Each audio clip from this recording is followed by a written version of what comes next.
आदाब नाजरीन, आप देख रहे हैं गुलिस्तान न्यूज। अभी तक का उर्दू खबरनामा लेकर मैं आपका मेजबान गौहर कुछ आपकी खिदमत में हाजिर। तफसीलात से पहले नजर डालते अभी तक की सुर्खियों पर।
और अब पेश है खबरों की तफसील। वजीर आजम नरेंद्र मोदी ने आज अपने माहाना रेडियो प्रोग्राम मन की बात के 102वें एडिशन से खिताब किया है। पीएम मोदी ने आज शिमाली कश्मीर के जिला बारामूला का जिक्र करते हुए कहा कि बहुत से नौजवान लड़कों और लड़कियों ने अपना डेयरी फार्म शुरू किया है शिमाली कश्मीर के बारामूला के अंदर, जिसमें सोपोर का भी उन्होंने जिक्र किया है।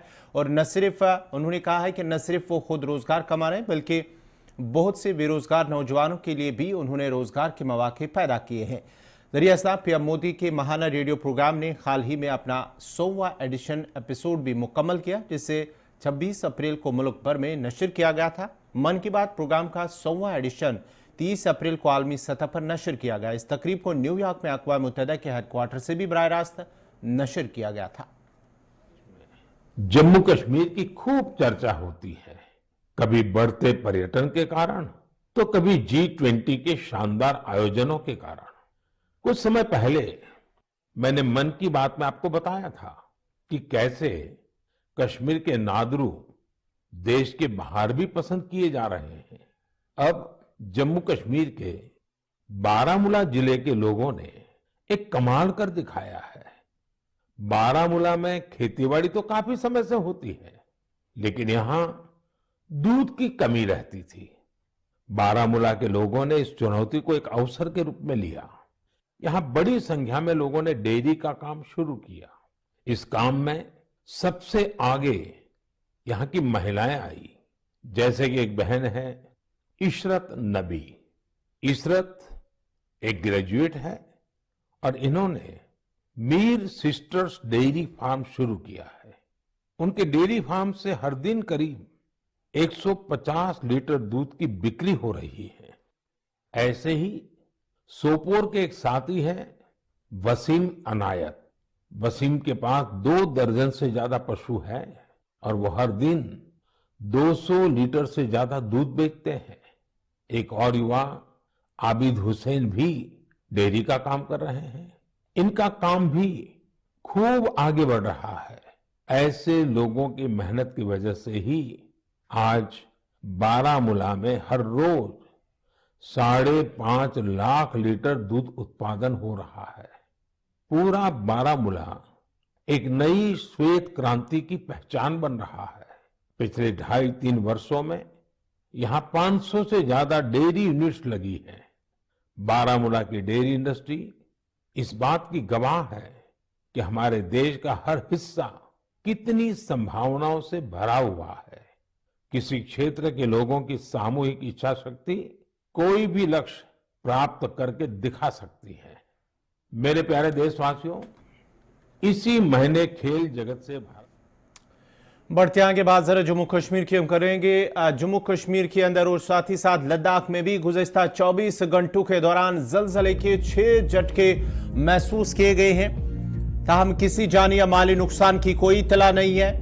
नेशनल सेंटर फॉर सिस्मोलॉजी की तरफ से जारी करदा तफसीलात के मुताबिक पहला जलजला गुज़श्ता रोज 2:03 पर महसूस किया गया है, जिसकी शिद्दत 3.0 थी। जलजले का मरकज रामबन था। सेंटर के मुताबिक दूसरा जल्जला लेह लद्दाख में 4.5 शिद्दत का जल्जला महसूस किया गया है, जिसका मरकज लेह था। तीसरा जल्जला डोडा में महसूस किया गया, जिसकी शिद्दत 4.4 थी। चौथा जल्जला आज सुबह लेह लद्दाख में महसूस किया गया, जिसकी शिद्दत 4.1 थी। पांचवा जल्जला आज सुबह कटरा में महसूस किया गया है, जिसकी शिद्दत 4.1 थी, जबकि मरकज रियासी जिला का कटरा ही इलाका था।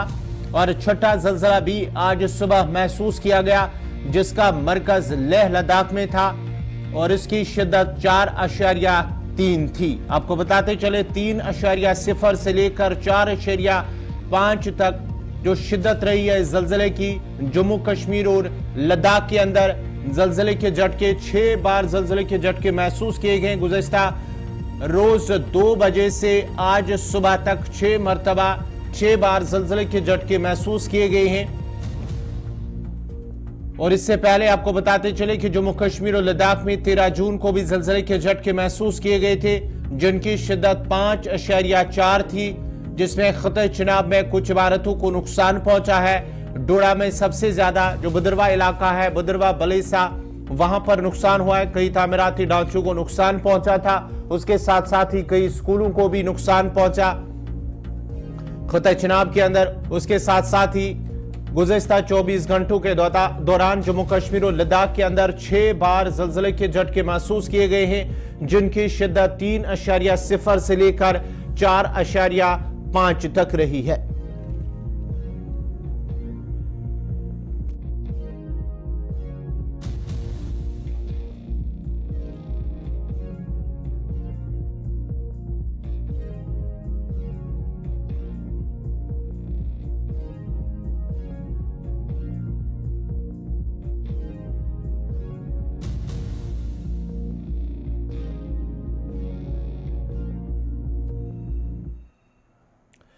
जनूबी कस्बा त्राल के मेन बस स्टैंड की खस्ता हाली की शिकायत करते हुए मकामी लोगों और दुकानदारों का कहना है कि बस स्टैंड की नागुफ्तबा हालत की वजह से अवाम को चलने फिरने में मुश्किलात का सामना करना पड़ता है, जबकि अक्सर व बेशतर बस स्टैंड में पानी जमा रहने से बीमारियां फूट पड़ने का खदशा लाहक है।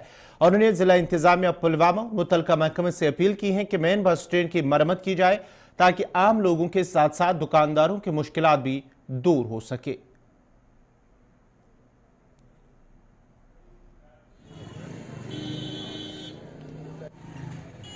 बस स्टैंड त्राल, यह त्रालुक बुत, मगर यमिच हालत वुचतो करे बार बार गुजारिश हुकामस ये दीतो तवज्जो, मगर तवज्जो दिन तुम वो जदीद दौरस मज वो यमिच हालत। ये आब जमा गुत गंदा आब, बेमार वो खत दिस गर्मस मज यपर वनो ओतर ड्रेन यह त्रो इनकम्प्लीट इथे कट अमिच हालत वो नजर क्या पता यीसा गफलत क्या आला हुकामस गुजारिश कर ओकुन दीतो तवज्जो तो अस मसल हल। त्रालस कुन कह तवज्जो दिन, खास कर बस स्टैंड त्राल मामूली रूद पे ये जमा अत कुन दीतो खास कर दीतो तवज्जो ओकुन हुकामस गुजारिश कर तुहद वसादत यह मसल मे गई 3 वरी अड़ मे झुंके तो अड़ तम सात पे ही तो वनकन ती ये मामूली रूद पेवन ये आब सारी जमा अस बन पकुन न खरीदार अस कुन ना कह चीज यमो बनो ओतर ड्रेन इत लोग अड़ लिटी अत लोग सेख अन जमा बायर अन जमा सारी और गाड़ी सारी गलत खसन सान दुकान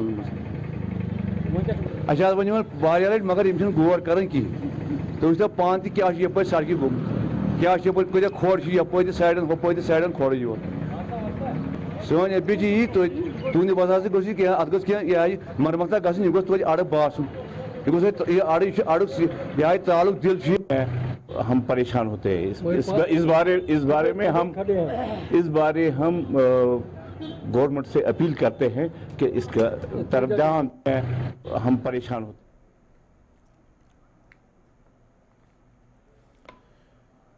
हालिया दिनों में 12वीं जमात के नताइज में अच्छी कारकर्दगी दिखाने वाले तालिबा को अवंतीपोरा की एक निजी कोचिंग इंस्टीट्यूट ने इज्जत अफजाई की। इस मौके पर SDPO अवंतीपोरा मुमताज अली, तहसीलदार मेहमान खुसूसी के बतौर मौजूद रहे। प्रोग्राम के दौरान मुकर्रिर ने तलबा पर जोर दिया कि वो तालीम की तरफ अपना तवज्जो दे ताकि माशरे में एक अच्छी तब्दीली आए। जी, मेरा नाम कायसरुल जहाँ है, मैं मलंगपुरा से हूँ। मेरी 483 मार्क्स आए आउट ऑफ 500। मैं कोचिंग अल अमीन से करती थी, अवंतीपुरा से। यहाँ आज हमारा फेलिसिटेशन है और मैं बहुत खुश हूँ। मेरे टीचर्स ने मुझे बहुत सपोर्ट किया है हमेशा से। मेरे पेरेंट्स ने हमेशा मेरा सपोर्ट किया है। मैं यही कहना चाहूँगी हम बाकी स्टूडेंट्स को भी कि मेहनत करते रहे। ये बहुत अच्छा इंस्टीट्यूट है और हम आगे भी इसी तरह इंशाल्लाह मेहनत करते रहेंगे और गलत कामों से दूर रहे तो इंशाल्लाह आपको अल्लाह ताला कामयाब करेगा। अस्सलाम वालेकुम रहमतुल्लाहि व बरकातुहू। मेरा नाम जान मोहम्मद है। मैं अलमी कोचिंग इंस्टीट्यूट अवंतीपुरा का ओनर बोल रहा हूँ। आज का जो हमने ये इवेंट ऑर्गेनाइज़ किया था, ये उन बच्चों के लिए था जो हाल ही में जो Jammu Kashmir board of school education का जो 12th क्लास का रिजल्ट निकला, उसी सिलसिले में हमने ये ऑर्गेनाइज़ किया था। और उसमें जो टॉपर्स आए, मतलब जो पहले 10 पोजीशनों में जो पोजीशन थे, वो हमारी 2 पोजीशनें थी अलमी कोचिंग इंस्टीट्यूट अवंतीपुरा की। हमारा मुद्दा और मकसद यही है कि मतलब इस प्रोग्राम का मुद्दा और मकसद हमारा यही है कि मतलब इन बच्चों को हम हौसला अफजाई करें ताकि आइंदा जो कम्पिटिटिव एग्जाम्स जो है उनमें इनको हौसला अफजाई मिले।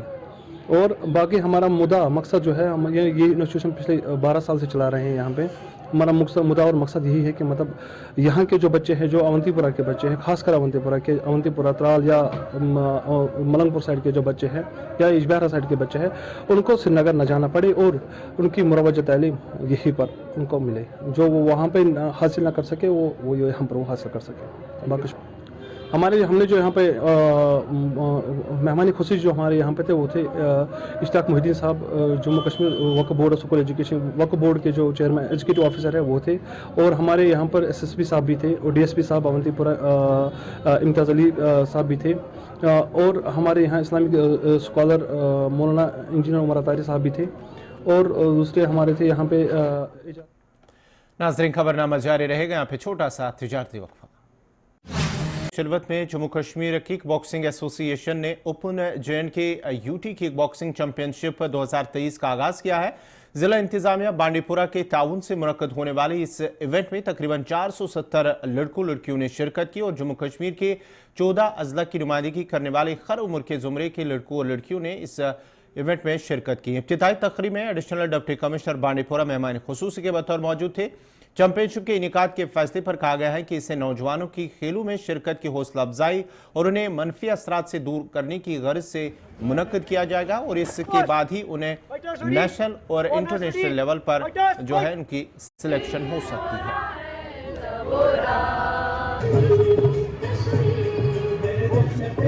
Come here to see kickboxing and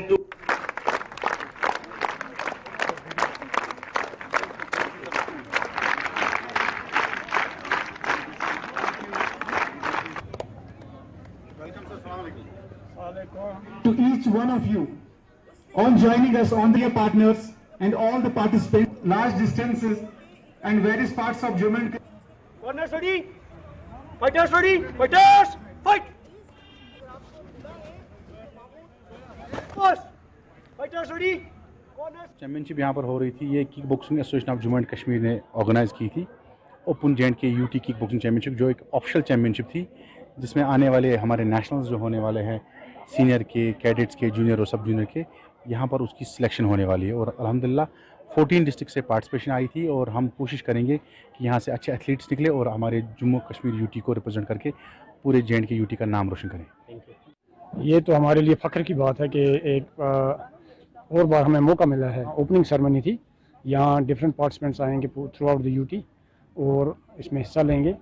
तो ये 3 दिन का चैम्पियनशिप है और इसमें उसके बाद जो क्लोजिंग सेरेमनी होगी वो तकरीबन शायद मंडे को होगी। तो ये एक्साइटिंग है, बहुत एक्साइटिंग इवेंट है, इनकरेजिंग है। हमारे यहाँ स्टूडेंट्स हैं, यूथ हैं हमारे, उनके लिए एक बहुत बेहतर अपॉर्चुनिटी है, बेस्ट अपॉर्चुनिटी है अपने स्किल्स का और अपने फिज़िकल फिटनेस का यहाँ उनको जो एग्जिबिशन है वो करने का।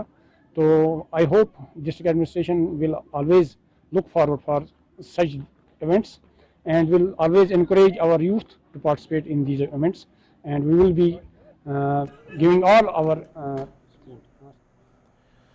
अब बात जरा दिल्ली की भी करते हैं, क्योंकि दिल्ली के अंदर गुज़श्ता रोज centre for peace and progress की जानिब से एक कॉन्फ्रेंस का इनेकाद किया गया है, जिसमें मुल्क के मुख्तलिफ सियासी जमातों के लीडरान के साथ साथ जम्मू कश्मीर से आए हुए मुख्तलिफ सियासी जमातों के लीडरान ने शिरकत की, जबकि कुछ रजाकार तंजीमों या समाजी कारकुनों ने भी इस इजलास में शिरकत की थी। इस मौके पर जम्मू कश्मीर की मौजूदा सियासी सूरत हाल पर भी तबादुल ख्याल हुआ है।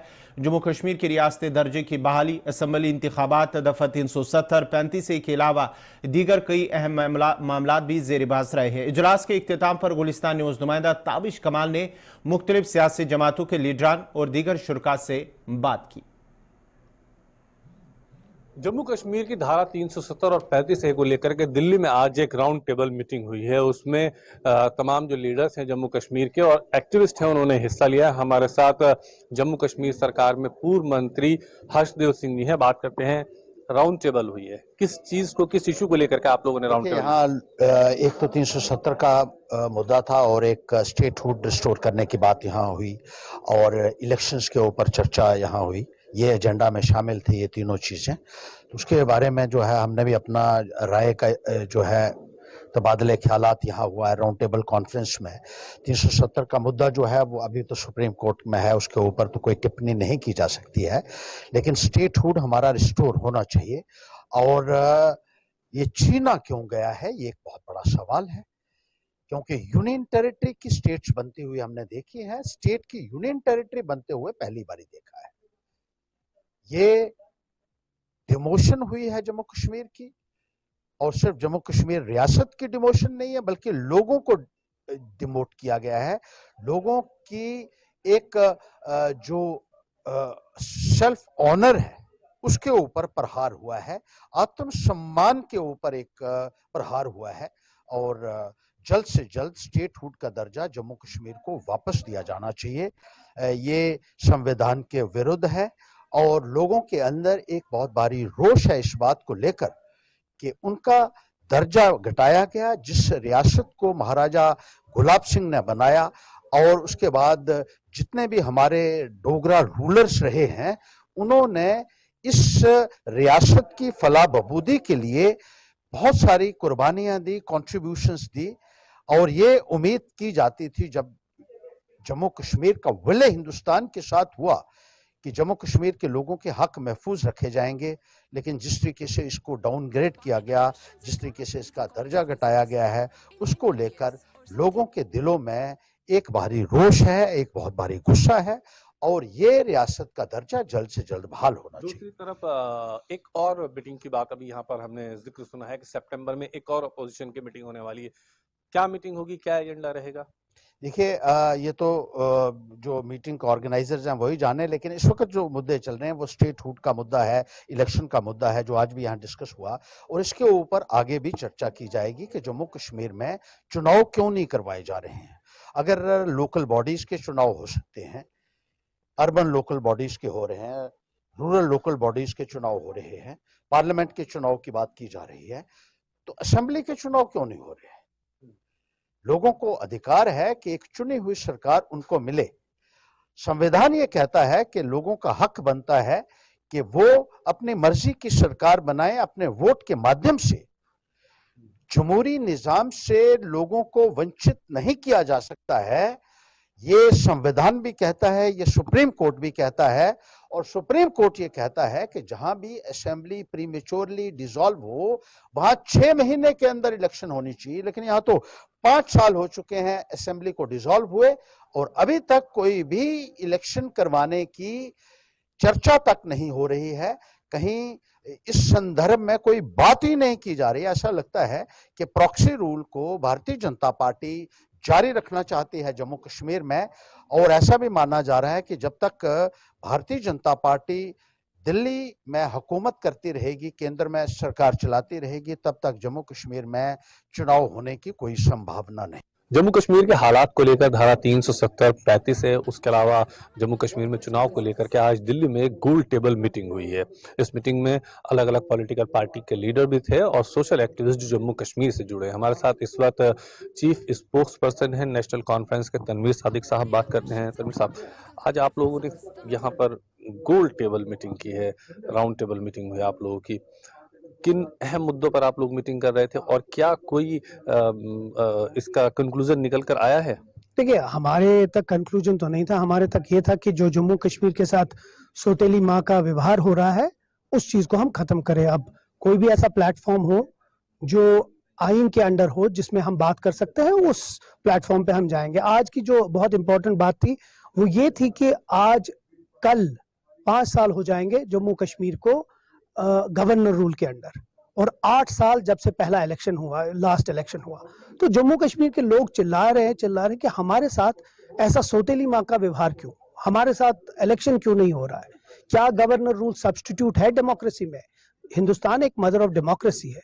जब बाकी रियासतों में हुकूमत है, चुनी हुई हुकूमत, तो जम्मू कश्मीर में क्यों नहीं? ऐसा क्या है कि आप जम्मू कश्मीर में इलेक्शन नहीं कराना चाहते हैं, स्टेटहुड वापस नहीं देना चाहते? मैं समझ सकता हूं भाजपा का जो मैनिफेस्टो था 370 पे और 35 पे, पर आप अभी भी नहीं ये हमें समझा पाए कि आपने स्टेटहुड क्यों जम्मू कश्मीर से लिया, या उसको डाउनग्रेड क्यों किया, या आपने उसको 2 स्टेट्स में, 2 यूनियन टेरिटरीज में क्यों डिवाइड किया? आज करगिल के लोग, लद्दाख के लोग दिल्ली आ रहे हैं, गुहार लगा रहे हैं कि हमारे साथ ऐसा क्यों हो रहा है। तो क्या आपने इसको इम्प्रूव कर दिया कि कश्मीर के हालात बिगाड़ दिए हैं? अब दूसरा सवाल यह है कि यहाँ पर राउंड टेबल पर आप क्या कश्मीरी पंडितों का मुद्दा उठा, क्या वाजिब मुद्दा नहीं था? कश्मीरी पंडित इस बात को लगातार बार बार कह रहे हैं कि हमारे साथ भी गलत हुआ था और उस पर कोई चर्चा करने के लिए तैयार नहीं है। कौन कहता है गलत नहीं हुआ? हम तो शायद नेशनल कॉन्फ्रेंस एक वोट ही रही है कि हमेशा के कश्मीरी पंडितों को वापस अपने घरों में बसाए, लेकिन एसिमिलेट हो जाए वो अपनी मेजॉरिटी कम्युनिटी में, उनको वो गेटोज में ना डाले। हमारा तो वही मकसद था। इसीलिए अगर आपको याद होगा, मनमोहन सिंह जी जब प्राइम मिनिस्टर थे, उमर साहब जब चीफ मिनिस्टर थे, हम ही एक वही पॉलिटिकल पार्टी है जिनने इतने रिहेबिलिटेट कर दिए कश्मीरी पंडित। लेकिन आज सवाल बहुत इंपॉर्टेंट है। आज 5 साल हो गए गवर्नर रूल को, क्या एक कश्मीरी पंडित भाजपा ला पाई जम्मू कश्मीर में? एक भी नहीं। उल्टा उनके ऊपर टारगेटेड किलिंग है। आज भी वो गेटों के ऊपर रो रहे हैं कि हम वापस जम्मू चले जाए। क्या भाजपा ने उनको मदद किया कि उनके साथ सौतेली माँ का व्यवहार? यहाँ पर राउंड टेबल पर आपकी एक और जिक्र आया है, वो है पाकिस्तान से बातचीत होने का। क्या पाकिस्तान से बातचीत होने का ये सही समय है? आप लोगों के यहाँ से कुछ आपके प्रवक्ता ऐसे थे जो कह रहे थे कि पाकिस्तान से बातचीत हो तो मसले का हल हो सकता है, तो क्या पाकिस्तान से बातचीत होकर के मसले का हल होगा? मुझे लगता है आज की डेट पे सबसे इम्पोर्टेंट है कि जम्मू कश्मीर एक हिस्सा है इस मुल्क का, और जो हमारे मसाइल है, पहले जो इंटरनल इश्यूज है उनको एड्रेस करे। मुझे लगता है उन चीजों को बहुत इंपॉर्टेंट है। बाद में क्या करे वो हुकूमत हिंद करे, बट आज की डेट पे मुझे लगता है बहुत सारे हमारे अपने मसाइल हैं जिनका हल चाहिए। इसका तो एक ही मकसद है कि जो 2019 5 अगस्त को भाजपा की तानाशाह सरकार ने जो मोदी साहब ने किया था जम्मू कश्मीर के साथ, मैं जिसको एक बहुत बड़ा हिस्ट्री का काला दिन मानता हूं जम्मू कश्मीर का, और लोगों को जेलों में बंद कर दिया, हर घर के बाहर एक फौजी और एक पुलिस वाला खड़ा कर दिया, और फिर 370-35 को खत्म करके भारत की आवाम को यह दिखाया गया कि जम्मू कश्मीर की आवाम चाहती थी। अगर जम्मू कश्मीर की आवाम चाहती थी तो फिर जम्मू कश्मीर इनको बंद नहीं करना था, फिर फोन बंद नहीं करने थे, फिर नेटवर्क बंद नहीं करना था।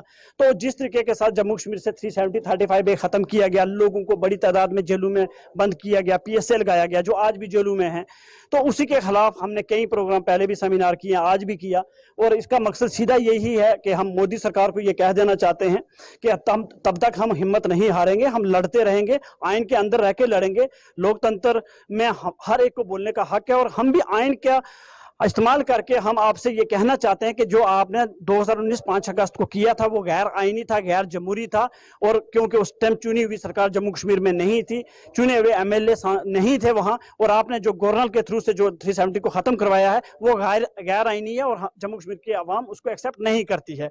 दूसरी बात, इन्होंने बोला, दुनिया भर में शो ऑफ किया कि 370 के बाद जम्मू कश्मीर के हालात बहुत। नाज़रीन, इसी के साथ ही उर्दू खबरनामा इख्तिताम पज़ीर हुआ चाहता है। अपने मेज़बान गौहर कुची को इजाज़त दीजिए। अल्लाह हाफ़िज़।